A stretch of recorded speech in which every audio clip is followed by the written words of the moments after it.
इस क्वेश्चन में भी हम जब फोर्सेस को बैलेंस करेंगे तो जो नेट फोर्स आएगा वो mv²/r के इक्वल आने वाला है, यानी कि सेंट्रीपिटल फोर्स के इक्वल आने वाला है। तो क्वेश्चन को ध्यान से समझना है, अलग टाइप का क्वेश्चन है, ध्यान से समझेंगे, अच्छे से समझेंगे। A simple pendulum of length L and mass M is oscillating in a plane about a vertical line between angular limit -phi to phi for an angular displacement theta. The tension in the string and the velocity of the bob are t and v respectively. The following relation holds good. ठीक है भाई, question तो बड़ा आसान सा लिखा हुआ है। एक सिंपल पेंडुलम है जिसकी लेंथ L है, मास M है, बॉब अटैच्ड है, ऑसिलेट कर रहा है। मान लेते हैं ये अटैच्ड है, यहां पर ये अटैच्ड है और ये बॉब आ गया आपका, बॉब, ये बॉब यहां पर अटैच्ड है और ये बॉब जो है इस तरह से ऑसिलेट कर रहा है। इसकी जो लिमिट्स हैं वो क्वेश्चन के हिसाब से दी हैं -phi और ये है आपकी +phi। क्या ये बात क्लियर है भाई? लिमिट्स मैंने लगा दी। For an angular displacement theta के एंगुलर डिस्प्लेसमेंट के लिए, मान लो यहां आ गया, ये है आपका थीटा और ये बॉब अब यहां आ गए हैं। मिस्टर बॉब जासूस हैं और ये यहां पर पहुंच चुके हैं। The tension in the string and the velocity of the Bob R T. तो आपको ये समझना है कि भैया ये तो हो गई टेंशन और ये हो गया इसका भार यानी कि वेट। क्या ये बात क्लियर है? अब इसके अंदर जो वेलोसिटी लग रही है वो इस डायरेक्शन में है, एक्सीलरेशन किस डायरेक्शन में होगा? इस डायरेक्शन में। ये आपको चीजें आनी चाहिए। कैसे आएंगी ये हम समझाएंगे। ये mg हो गया, ये एंगल थीटा, इसको आप इस तरह से बैलेंस करोगे तो यहाँ आ गया थीटा, तो ये आ गया आपका mg cos थीटा। ये mg cos थीटा अगर आप ध्यान से देखो तो ये g cos थीटा, इसका मतलब भाई एक्सेलरेशन ड्यू टू ग्रेविटी का, और यहाँ पर ये जो कंपोनेंट आएगा g का, ये g sin थीटा, पार्ले जी का sin थीटा, इधर आ गया पार्ले जी का cos थीटा। ये है आपकी वेलोसिटी। क्या ये बात क्लियर है? पेंडुलम के केस हैं, ध्यान रखना। अब हम एक एक करके इन सवालों के ऑप्शंस को पढ़ेंगे। क्या बोल रहा है? t cos theta is equal to mg। पहला option t cos theta is equal to mg, क्या ये होगा? ए को अभी रुक जाओ, बी को पढ़ेंगे। बहुत सारे बच्चों के माइंड में ये जरूर है कि ये जो t cos थीटा है, ये जो देखो t cos theta is equal to mg cos mg के इक्वल होगा, ये कैसे होगा? बहुत सारे बच्चे इस सवाल को करेंगे और इसको भी लगाकर आएंगे। कैसे? देखो बताऊंगा मैं। पहले हम इसको बैलेंस करते हैं।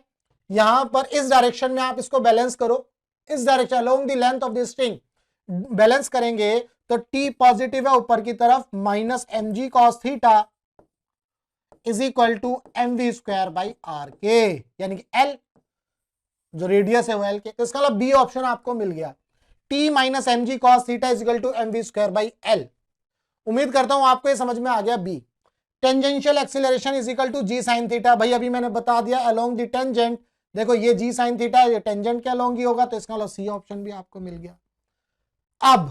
अब इसमें जो गच्चा देने वाली बात है, जो आपको धोखा मिलेगा, वो कैसे मिलेगा? प्यार में धोखा कैसे मिलता है? देखो इस तरह से मिलने वाला है। ये आपका स्ट्रिंग है और आप में से बहुत सारे बच्चे इसको क्या करने वाले हैं, वो ये करेंगे। देखो अगर ये एंगल थीटा है ना, सॉरी ये एंगल थीटा है, नॉट दिस वन, ये एंगल थीटा है, तो इसको थीटा लगाएंगे और इसको टी बना करके इसको यहां से ऐसे करेंगे t cos थीटा, और भैया देखेंगे तो t cos theta is equal to mg के, इसको भी लगा कर आ जाएंगे। क्या ये बात क्लियर है? अच्छा, और बहुत सारे ऐसे भी होंगे, बहुत सारे ऐसे भी होंगे जो क्या करेंगे, जो यहां से t is equal to mg cos theta देखेंगे, t is equal to mg cos theta भी देखने वाले हैं और वो इसको भी लगा के आ जाएंगे, है ना। तो इसका मतलब ध्यान से समझो, ये जो केस है ये हम किस तरह, इस तरह से कब करते हैं ये समझो, इस तरह से हम कब करते हैं ये समझो, इस तरह से हम कब करेंगे। मैं यहां डायग्राम बनाऊंगा और आपको ये चीज अच्छे से समझनी है। मान लो ये स्ट्रिंग है, यहां पर एक मास अटैच्ड है, मैंने इसके ऊपर फोर्स लगाया और ये फोर्स लगाने के बाद ये कुछ ऐसी नॉट फोर्स यहां नहीं लगाया, ये है, और फोर्स मैंने यहां लगा दिया, तो ये सिचुएशन कुछ ऐसी बन जाएगी और ये आपका फोर्स लगा दिया। क्या सिचुएशन ऐसी बनी?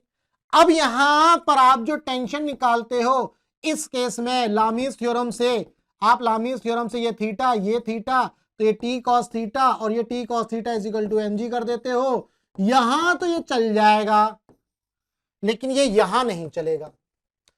यहां तो ये सही है, ये T cos theta is equal to, लेकिन यहां पर ये सही नहीं है, यहां पर ये सही नहीं है। क्यों? क्योंकि यहां पर आपको एक्सेलरेशन नहीं दिया हुआ, क्योंकि ये तो मूव कर रहा है। ये जब मूव कर रहा है तो इसके ऊपर सेंट्रीपिटल एक्सीलरेशन लग रहा है। जब सेंट्रीपिटल एक्सीलरेशन लग रहा है तो T cos theta is equal to mg वाली इक्वेशन गलत हो जाएगी।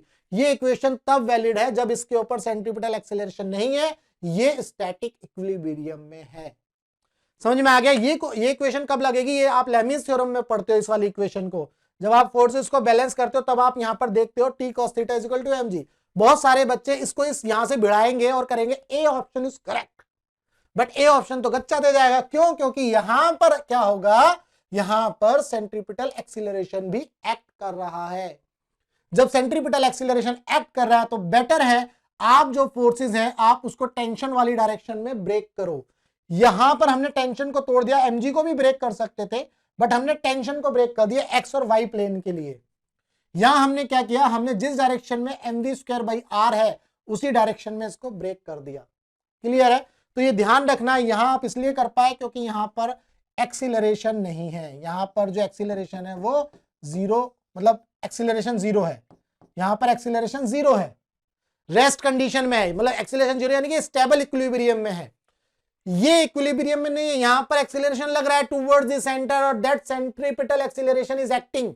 उसकी वजह से आप इसको इस तरह से नहीं कर सकते। इसका मतलब आपका ए ऑप्शन गलत है और आपका डी भी गलत है। आप ये समझ लेना, डी भी गलत है। ये दोनों चीजें नहीं होंगी, बी और सी आपके सही है। उम्मीद करता हूं आपको बी और सी का जो कॉन्सेप्ट है वो अच्छे से समझ में आ गया। और अगर समझ में आ गया तो भैया वीडियो को तुरंत लाइक कर देना और चैनल को सब्सक्राइब जरूर कर देना। यहां पर व्हाट्सएप नंबर दिया हुआ है, अगर आपको फिजिक्स के अंदर कोई भी डाउट है तो आप मुझे व्हाट्सएप कर सकते हैं। आपका जो डाउट है वो मैं क्लियर कर दूंगा। तो चलिए मिलेंगे हम अपने नेक्स्ट क्वेश्चन में।